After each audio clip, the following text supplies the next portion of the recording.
کسی بھی مرد کو، چاہے وہ جتنے مرضی بڑے عہدے پہ ہو، جتنا مرضی طاقتور ہو، کسی بھی خاتون کو ہراساں کرنے کا اسے کوئی حق نہیں ہے. جب خاتون نے بول دیا نہ تو اس کا مطلب ہے نہ. اور یہ بڑی ایک کلیئر، یہ انسانی بنیادوں پہ دیکھ لیں، قانونی بنیادوں پہ دیکھ لیں، آپ جس مرضی بنیاد پہ رکھ کے اس کو پرکھ لیں، یہ قانون ایسے ہی ہے اور یہ معاملہ ایسے ہی ہونا چاہیے. باقی ساری کہانیاں ہیں. ناظرین، میں آپ کے سامنے اب ذرا ایک اشتہار رکھنے والا ہوں. یہ اشتہار دیکھیں آپ. یہ عید آنے سے پہلے انہوں نے اشتہارات دینا شروع کر دیے.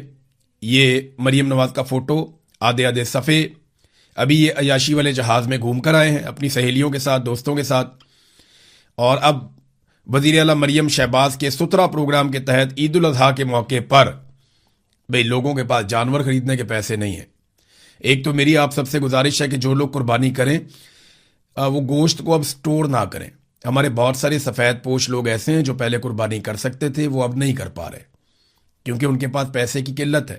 پاکستان میں لوگوں کی قوت خرید بہت کم ہو گئی ہے. اس وجہ سے لوگ بہت پریشان ہیں. بہت سارے ایسے لوگ جو آپ کے آس پاس پہلے قربانی کرتے تھے، کوئی بکرا لے آتے تھے، مل جل کر حصہ ڈال کر وہ بیل لے آتے تھے، اب وہ قربانی نہیں کرتے. تو اب جب کہ وہ لوگ قربانی نہیں کر رہے تو اس میں ذمہ داری جو لوگ قربانی کر رہے ہیں ان کی بڑھ جاتی ہے کہ وہ اپنا حصہ بھی انہیں دیں، لوگوں کو زیادہ سے زیادہ تقسیم کریں تاکہ وہ بھی عید کی ان خوشیوں میں شامل ہو سکیں. بہرحال جانور ہی بہت تھوڑے ہیں تو صفائی تو پھر زیادہ کرنی نہیں پڑے گی انہیں. منڈیوں کے اندر ایسا لگتا تھا بہت رش ہوگا، لیکن جو لوگ جا رہے ہیں وہ بتا رہے ہیں جناب رش ہی نہیں ہے، لوگ آ ہی نہیں رہے، لوگوں کے پاس پیسہ ہی نہیں ہے. چھوٹا جانور خریدنا تو خواب بن گیا ہے اور بڑا جانور جو ہے اس کو ہاتھ نہیں لگتا، وہ اتنا مہنگا ہو گیا. جتنے کے 2 بکرے آ جاتے تھے اتنے میں جو ہے وہ اب ایک حصہ ڈلتا ہے بیل کے اندر. تو حالات بہت عجیب ہیں. بہت چھوٹا سا ایک بکرا، ایک دوست ہے انہوں نے مجھے تصویر بھیجی، انہوں نے 1 لاکھ روپے کا لیا. بالکل چھوٹا سا، ایسے جیسے وہ صدقے کا بکرا ہوتا ہے نا، اس سے تھوڑا سا بڑا ہوگا. تو وہ 1 لاکھ روپے کا انہوں نے لیا. تو اتنی مہنگائی ہو گئی ہے پاکستان میں. بیچارے بیچنے آتے ہیں، وہ بھی غریب لوگ ہیں، ان کو بندہ کیا کہے. لیکن مہنگائی بڑھ اتنی گئی ہے کہ عام آدمی کے بس سے باہر ہوتا جا رہا ہے.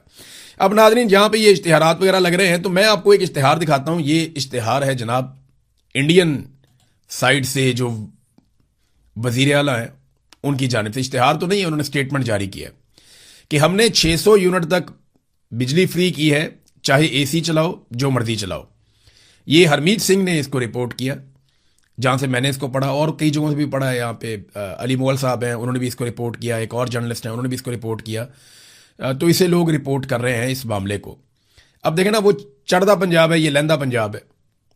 یعنی وہاں پہ بھی پنجاب ہے، یہاں پہ بھی پنجاب ہے. یہ اکٹھا ہوتا تھا پہلے، پھر پاکستان بن گیا 1947 میں، وہ الگ ہو گیا، انڈیا کے پاس چلا گیا، یہ پاکستان کے پاس آ گیا. وہاں پہ ایک وزیر اعلیٰ اور یہاں پہ بھی ایک وزیر اعلیٰ ہے. تو وہاں پہ جو سی ایم ہیں مان صاحب، اور یہاں پہ جو سی ایم ہیں یہ منظور نظر اور طاقتور حلقوں کی پسندیدہ اور ایک رائل فیملی سے تعلق رکھنے والی خاتون، جنہیں ہر چیز سونے کی پلیٹ میں اور سونے کا چمچہ منہ میں لے کر پیدا ہونے والی، یہ ان کو جناب یہاں پہ وزارت اعلیٰ تحفے میں دی گئی ہے. یہ بغیر مینڈیٹ کے آئی ہیں، وہاں وہ مینڈیٹ کے ساتھ آئے ہیں مان صاحب. تو انہوں نے اپنے لوگوں کے لیے 11 ارب انڈین روپے کا ایک تھرمل پلانٹ لیا. اپنے ذاتی حکومت کی کیپیسٹی سے جو پیسہ ان کا نکلا بچت کر کے، اس سے انہوں نے 11 ارب انڈین روپے کا ایک پاور پلانٹ لیا. اور اب وہ بھارتی شہریوں کو وہاں پہ مفت بجلی فراہم کر رہے ہیں.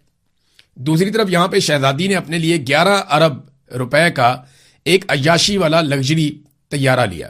اور اس میں سفر کرنے کے بعد ان کی سہیلیوں میں سے ایک کا میں انٹرویو سن رہا تھا، چھوٹا سا کلپ. وہ بتا رہی تھی کہ باکو آذربائیجان کے کھانوں کا ذائقہ کتنا مزے کا ہے. میں وہاں پہ رہا ہوں، واقعی ان کے کھانے اچھے ہیں، لیکن معاملہ یہ ہے کہ یہ کیا بکواس ہے. لوگ بھوک سے مر رہے ہیں، وہ بجلی کے بل نہیں دے پا رہے.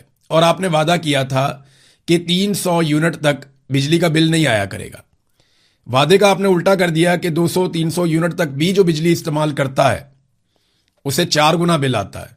اور جو سبسڈی تھوڑی بہت رہ گئی تھی وہ بھی آپ لوگوں نے IMF کے کہنے پر واپس چھین لیے. تو ایک طرف وہ وزیر اعلیٰ ہے جس نے کچھ بھی وعدہ اس طرح کا نہیں کیا تھا، لیکن وہ مفت بجلی دے رہا، اپنے شہریوں کو کہتا ہے اسی چلاؤ، جو مرضی کرو. ایک طرف یہ عیاشی والا جہاز لے کر آئے اور اپنے شہریوں کو بیٹھ کر کہانیاں سنا رہے ہیں کہ اس جہاز میں بیٹھ کر جب ہم باکو گئے تو وہاں کے کھانے بہت مزیدار تھے، ٹیسٹ بہت اچھا تھا. یہ ٹیسٹ ان لوگوں کو بتا رہے ہیں